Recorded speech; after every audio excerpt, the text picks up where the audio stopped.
Hey, what's going on, everybody? It's Ryan Ascension. I'm going to do a follow-up today. We're going to do lesson 2 as a follow-up to lesson 1 regarding mental illness is spirituality series. If you haven't seen the mental illness is spirituality series lesson 1, I would highly encourage you to take a look at it. We go in depth to the realities and the truths to actually what is occurring when someone is quote unquote diagnosed with a mental illness. So in lesson 2, we're going to discuss whether or not medication is psychotropic medication is useful and or necessary in assisting people who are considered to be mental illness. Now that we know that is an actual a tremendous spiritual component to the situation, is it advisable to keep in the physicalities and the health, the physical effects that the medication has on somebody's body are horrendous. The average, they don't tell you why, but I looked into it, common sense. The average person with quote unquote SMI, serious mental illness, lives on average 25 years, dies 25 years earlier than someone who is considered not to have mental health illness, although there isn't any explanation for it. They just throw out these statistics. In actuality, it's due, in my belief, it is due to the medication. I have been on, in the past, some pretty intense psychotropic medications that could be considered useful in short-term management of, a Kundalini awakening, or it's just overwhelming, or someone. Fortunately, I never heard voices, but for those who have, understandably, that is actual. Most of the time, if they're bothering you, that is those are negative energies. Those are negative entities that are attached. If they're not listening to you, if you tell them to go away and they won't do it, they're trying to get you to do negative things to others, trying to talk you down. I've heard all these stories, and the reality is it's real. So if we can accept the fact that that is actually real and that is what is occurring, because where else is the logical explanation? Where is the explanation of where this is coming from? Okay, nobody knows unless you're the person that's going through it or done extensive research and have lived experience such as me. You really don't know. You just go off what you were taught in a diagnostic manual, or how you typically interact if you're a doctor with your patients, and again, relating to your schooling in psychiatry, relating to each and every patient in psychiatry as, going. I think we can all agree that something needs to change regarding the labeling of people with mental illness in this society. I have heard that, and I don't. This was a couple years ago when I actually worked in government for the Department of Mental Health and Addiction Services. I had heard at that time, there was some talk that the DSM-6, the diagnostic manual, is coming out, and with that said, they're adding in more and more and more people under the category of mental illness. Like if you have a sexual fetish, you're mentally ill. Keep in mind, everyone, back in the day, before we accepted the fact that homosexuality is either you're born with it or it's a choice. Either way, it doesn't matter. Homosexuality was deeply considered a mental illness, and they put homosexuals in mental hospitals against their will. Okay, so this isn't something that it should be new to us. This isn't something that should be a shocker to us. Okay, so if you look at who creates these, there's a German gentleman back in 1900, early 1900, I forget his name, but he established the first diagnosis, or the first labeling of paranoid schizophrenia. So just look into that stuff. And if you understand the history of psychiatry is disgusting. It is wrong in so many ways. If you understand it, then you'll understand that what I'm saying here, isn't far off. What I'm saying here actually carries a lot of validity. So I want to talk about I want to talk about medications and their proper uses when someone is going through some spiritual matters, or even a Kundalini awakening. Kundalini awakening is an extremely intense, energetic, accelerated consciousness experience where you can literally, within minutes or days, shoot from third or fourth dimensional consciousness into 10 or 11 or 12th dimensional consciousness or higher. I don't really know the exact. I just know it's pretty wild. I've had that experience several times in my life, and it can be extremely overwhelming. So I think it's up to each and every person that is considers themselves to be, or that doctors consider to be, mentally ill. I think it's up to them to make a decision, and it is. You have a choice if you want to take medication or not. Now, I will tell you that if you haven't got a grip on yet, if you haven't yet got a grip on, if you hear voices or you see things and you're just overwhelmed with it, or your brain's not really doing too well, coping very well, and you're not coping very well in life and processing this stuff because it's spiritual stuff, your mind can't really get around most of it. So if that's difficult for you, then by all means, medication can be just, and medication can be very useful. If you are one of those people that, similar to me, that will have a Kundalini awakening. Now, keep in mind, because we might do another video about this, but there's such a thing as a Kundalini awakening, which is very, very real. Many, many people have had them. Look it up on, go to Google, whatever, DuckDuckGo, look at Kundalini awakening and check it out so you have an understanding of actually what that is. It's pretty amazing. And human beings have been having these awakenings for eons. So it's not something that we shouldn't know about. It's not something that we shouldn't accept for what it is.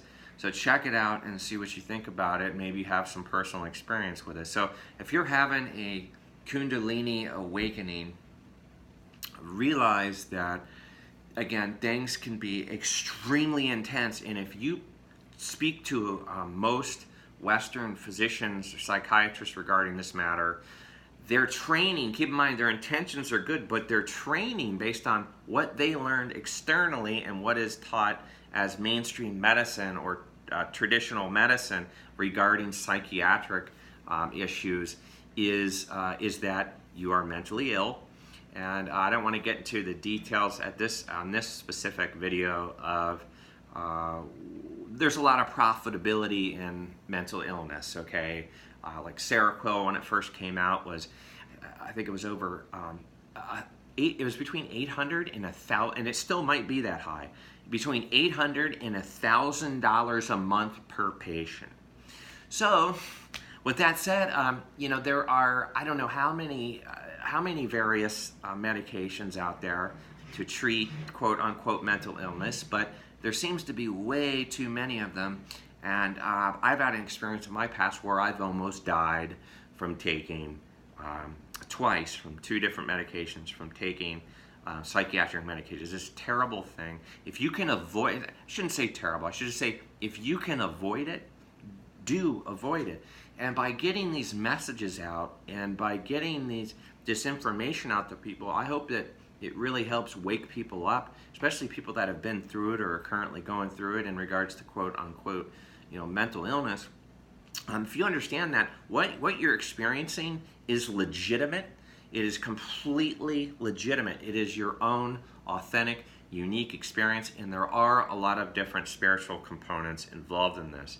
So with that understanding, I wouldn't always listen to what other people say. Now, if you are having a hard time coping with life and all that stuff, medications, again, can be very beneficial. Or you're having a Kundalini awakening and it's just too much for you to handle. Medication can be extremely beneficial in the short term. But if you learn how to deal with, if you have voices and you learn how to align yourself with higher vibrational beings that are of love and that are of light, then you have the ability to get rid of those voices permanently, okay? They cannot stay in your life. What you're seeing on the external, as far as what you're seeing as far as seeing visions or whatever, that's all real stuff. If it's too much, if what you're seeing is negative, then understandably you have the ability to rid of those negative energies in your life. And this is very, very true. Excuse me for one sec.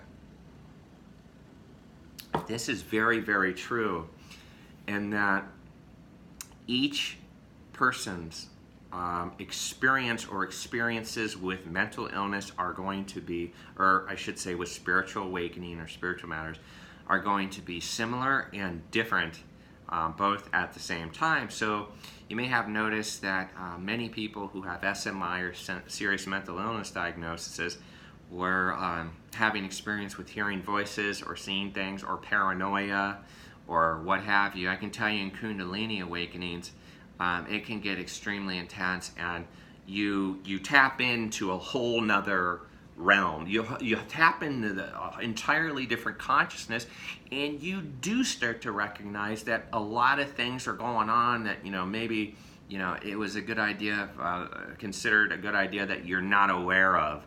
Okay, so we'll just leave it at that. But that stuff is very, very real. So if you know if you take a spiritual approach to mental illness, and you learn how to get rid of negative energies and negative entities, you're going to be in a much better position than you would be if you were to just take medication, which is a band-aid. Medication in all areas. I'm going to throw it out there because it needs to be said. Medication has its benefits, okay, for a lot of different people, for a lot of different reasons, but also medication simply treats the smoke and not the fire. You need to treat the fire, okay? So with that said, medications, again, are okay under certain circumstances. Now, if you have a Kundalini awakening, meaning, boom, out of the blue, you're having what a psychiatrist would perceive to be, or even a friend, because they're not trained in this either, to perceive to be a mental illness, and it happens suddenly, and there's a sudden onset to it, or even over a duration of a few weeks or a month, it could be a good idea for you to take some medication for a little while. At least the medication knocks you back down to whatever dimension you're in. With enough of it, it will take you back down to third dimensional consciousness. So, and you can look up dimensional, different dimensions. Pretty amazing stuff. Jesus said this, many others have said this, we are multi-dimensional beings, okay, meaning we're not always in the same dimension. Sometimes we're higher vibration, sometimes we're lower vibration. There are certain things you can do in certain dimensions that you can't do in other dimensions. This stuff is real. It's just we don't have a huge focus on it in society at present moment, but I think that really is changing significantly and very, very rapidly. I see more and more people that are talking about spirituality and dimensions, and I have personal experience with different dimensions. It's a very exciting thing, very exciting place to be, and actually really adds value to human life in general, because if you know that you have the ability and are constantly evolving, if you allow it to, if you take the steps to do that. When I say evolving, I mean transmuting. Your cells begin to transmute, your DNA transmutes, your dormant DNA becomes active. Mental illness, okay, a lot of times is when your dormant DNA becomes active. That is the reality of it. So just hang in there and do some work on, Google or whatever, how to get rid of negative energies. Here's a way to do it. Again, because if someone says there's no such thing as hearing voices, if somebody ever says that's not a real thing, that's mental illness, how do you explain channeling? How do you explain people who have the ability to channel? Are they all mentally ill too? You see what I'm saying? It just doesn't make much sense.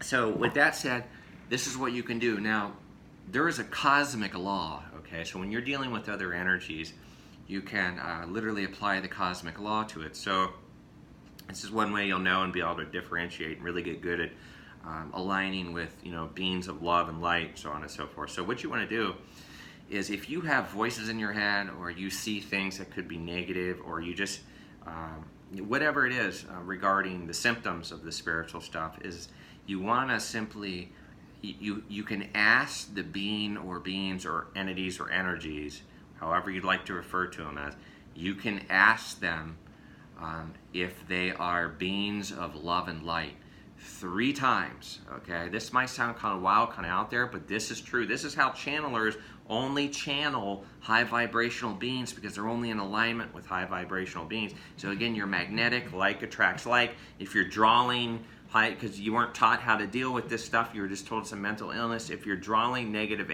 energies to you, you can draw more and more and more. So again, 3 times, are you a high vibrational being of love and light? If after the 3rd time they do not answer no, then you tell them to F off. You tell them to leave and get out.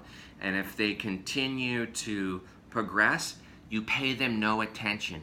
Don't criticize them. Don't tell them. That just feeds them. Don't tell them that they're worthless, whatever. Just understand that you need to stop feeding them. Stop giving them any attention at all. If they're not here to help you, if they're not here to assist you in one way or another, they have no business in your life. So just tell them to get out. So I hope that that's helpful. So yes, medications are beneficial. For short term specifically, if it becomes too overwhelming, and in even some cases, depending on your level of spiritual adeptness and your level of research and level of understanding, and your ability to deal with what is going on the external and the internal regarding what is called mental illness, sometimes it can be okay in the long term. But I would always be focusing on, what is it that you do, that you need to do? What should you be focused on? What do you ask yourself? What do I need to do to make this stop? How does this go away? What do I need to change in my life? What could I be thinking more about? How do I rid of these negative energies? Because some of them are demonic forces, and that's why people get in their head, and there's mind tech attached to this too, and that's where it gets confusing. Maybe not with everyone, but that does happen too. Sometimes there's interference through that. So I'll do that, and I'll probably do that in another video. But there's a lot going on here. There's a lot to process. Your human mind is very difficult having the ability to process everything that's going on. So I hope that was helpful to you. Take care. Oh, please like, subscribe, and share. Thanks so much.